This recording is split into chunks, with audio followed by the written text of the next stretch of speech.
हाय सांग मैंने चलते आज बनैबा बंगाली स्टाइल भाकुर माछर भापा।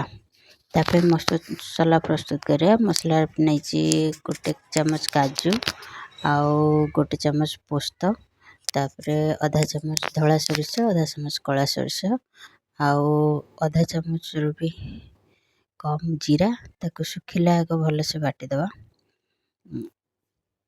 तादर नहीं 3 चमच दही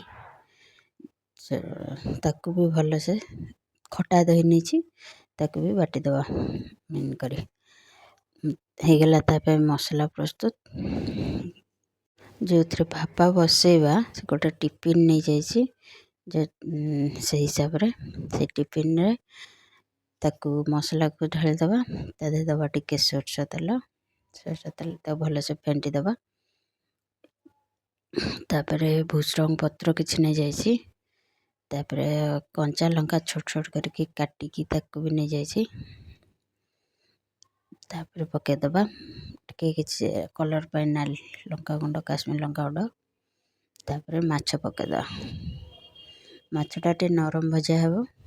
मोर तो टे भाजी देती तरकारी किंतु टे नरम भजा हे भी भल हे।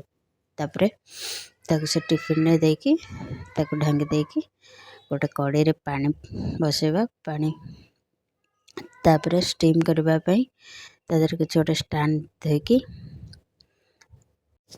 ताकू बसई देकी ढांगी दबा। 15-20 मिनट 25 मिनट भाया ताकू स्टीम देदबा।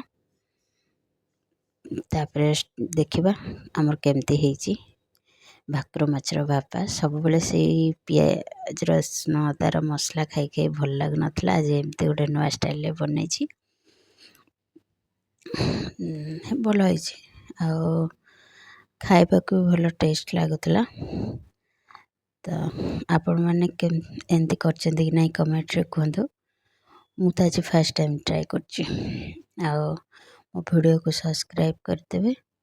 तापर बेल आइकन को दबाई देवे। मोर जी ऑल नोटिफिकेशन आप पाखे पहुँचो। एटा लास्ट लुक देखो।